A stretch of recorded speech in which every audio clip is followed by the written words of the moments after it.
Hi, I'm Craig Ruegsegger from Wood Magazine. A dovetail jig is a great accessory to have in your shop when it comes to cutting joinery. There is a limitation to any dovetail jig like this, and that is you're limited to the width of your panels, typically about 12 inches. If you want to put dovetails in a panel this wide, you either do it hand cut or you find another type of joinery. However, there is a way you can adapt your through dovetail jig to cut dovetails in even a wide panel. And the secret is simply removing the template from the jig and using it. To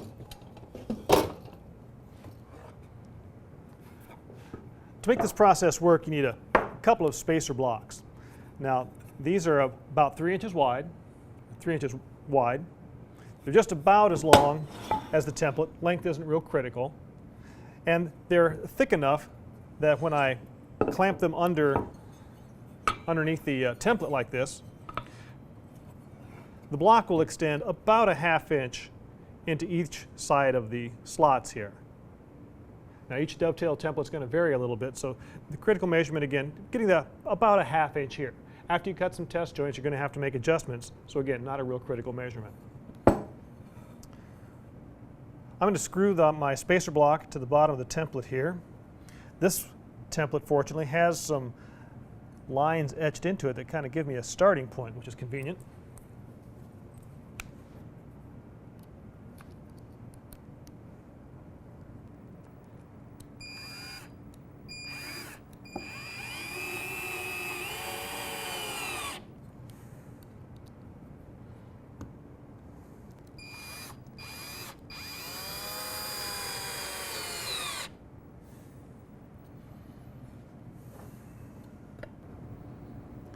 Now the measurement itself isn't really critical.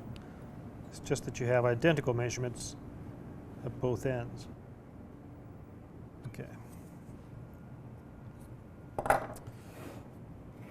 You'll want a mating spacer block, same thickness as the one you have screwed under your template. You'll see why you need this a little bit later as we progress. I'm going to have a couple of test panels that are the same width as my project parts. First thing I want to do is mark on the end of what's going to be the board that receives the dovetails, mark the thickness of the mating panel on that. That's easy to do just by standing one on end up next to the other and then tracing with a pencil along there.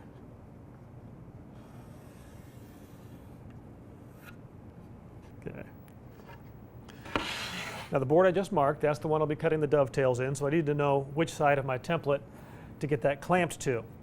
If you've worked with a dovetail jig before, you know that the side that has the straight fingers, that's where the dovetails are routed. The side that has the pointed fingers, that's where the pins are routed. So I want to make sure I get my boards clamped on the appropriate side. So my tail board, I'm going to position that first. And again, when you route a dovetail on a jig, you want to start with the tail board splitting an opening here, and that gives you a ½ pin at the top of the joint. Makes it look nice, gives you enough strength in that ½ pin. We're going for a bit of a hand-cut dovetail look here, so I'm just going to eyeball this. I'm not going to worry about critical measurements. Now that that's in place, bring the pin board up on the other side and use a square to make sure that these two edges are aligned. Okay, now that those are aligned, I'm going to clamp them to the spacer.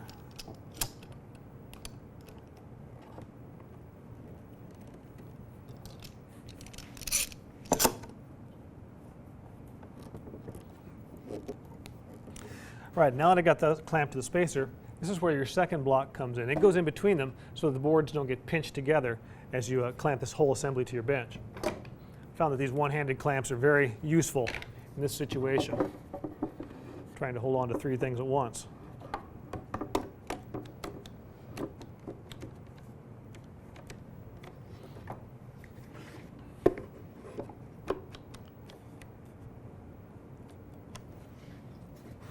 Now, this assembly is going to be clamped to the front of the bench, about a comfortable working height so I can run my routers back and forth. You don't need a vise or anything of that nature.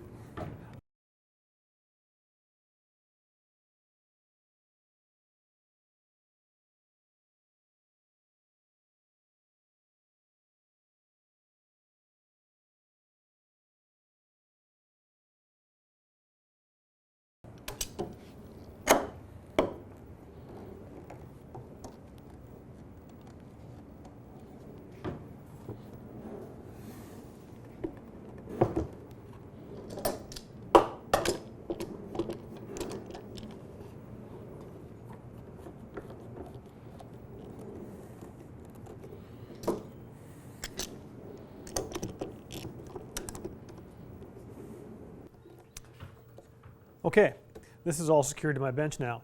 Next thing is to lay out the spacing of the dovetails. We're going to use variably spaced dovetails on these panels. That means they'll be a little narrower at the top and they get wider as they go down the panel. It gives it again a nice hand-cut look without having to cut them by hand. To lay out that pattern, I just make an X under each slot where I want to route. So I'm going to make a mark under these first two, skip one, mark the next one, skip two, mark the next one, skip three, mark the next one, and that last mark takes us to the end of the template. The next thing to do is to set the router bit depth. Now you notice I've got two routers. For this technique to really work well, you need to set up two routers, one with the dovetail bit, one with the straight bit that's used to cut the pins. This way you can set the router bit depth one time and you use it throughout the process. You don't have to swap bits back and forth. To set the bit depth, you use the line that we drew earlier, and instead of bringing the bit right down to the line, I bring it just a hair past the line. What that will do is make tails and pins that stand just a little bit proud of the adjacent surface. Then when the joint is all put together, you can sand those perfectly flush. And set the straight bit depth.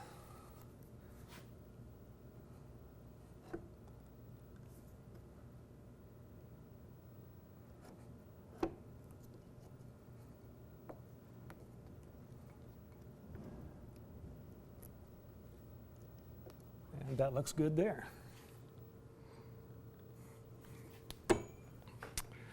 Now I'm ready to begin routing.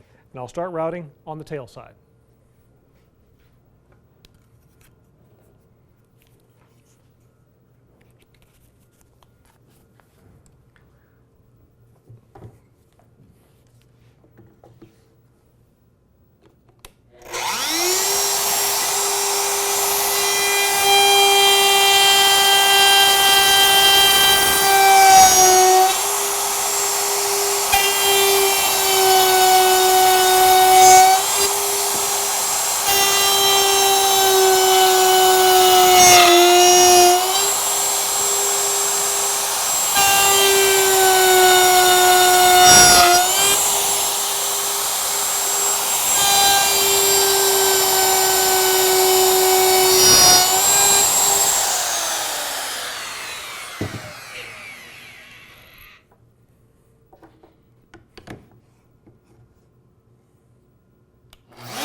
Okay, that takes care of my first pass. Now, what I need to do is come back and get rid of some of these pins that are directly across from tails. Now to position those pins in the slot so I can route them away, just got to loosen the clamps here that are holding the template in. Brace that with my knee and we'll just give that a bump down. So those pins are now centered in slots. Tighten everything back up. Now that I've got those pins positioned in the slots, I'm going to mark, so I don't make any mistakes, mark the pins that I want to route away. Any pin directly across from a tail gets an X, so I'll know which ones to route away.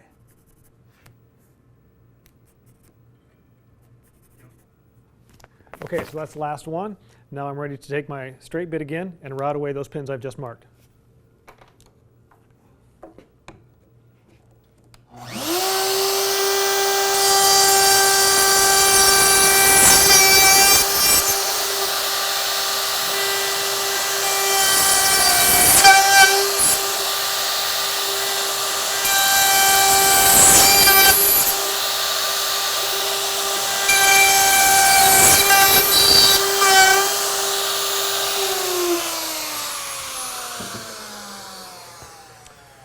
Okay, now I've just routed one complete pass along the length of this template. And here's where the secret to this whole process comes in. It's what allows you to route dovetails on panels much wider than your template. As before, you simply loosen the template and you slide everything down to continue routing dovetails. I will, as I did at the beginning, position the edge of this panel so it splits a slot here, and then tighten everything back up. I'm going to mark this last slot that I route. I'll route all pins on the opposite side.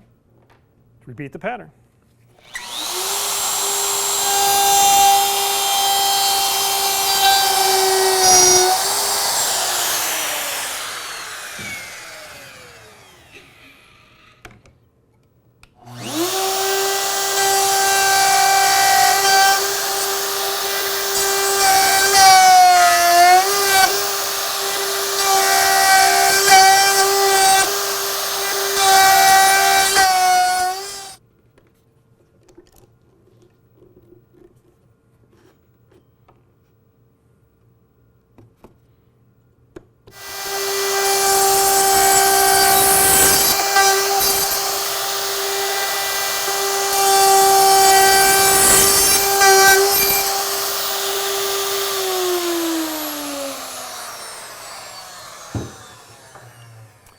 Okay, that completes everything. I've got a little bit of cleanup to do. You may have some little pieces left in here. You can just snap those off between the pins. And then we'll unassemble all this, test the fit, see where we end up. Looks pretty close. It's just a little bit snugger than I would like, but that's okay. That's why you'd cut test joints, to find out how the setup is. Now, since this joint is a little bit tight, I'll show you the cure for this. First off, take this to the table saw, cut this off and get a clean edge on both pieces before you start again. Then on the template, and this one's nice, it's got the cheat sheet written right on it. If you need a tighter joint, you slide the template toward the pointy fingers. If you need a looser joint, you slide it away from the pointy fingers. Now, since this one has it written right on there, that's kind of nice. You might want to adopt that idea for your own dovetail jig too. Just take a marker and make those notations on there so you don't sit there scratching your head while you try to figure that out. So a couple of adjustments. I'll reroute this joint. We'll see if we can get a good fit.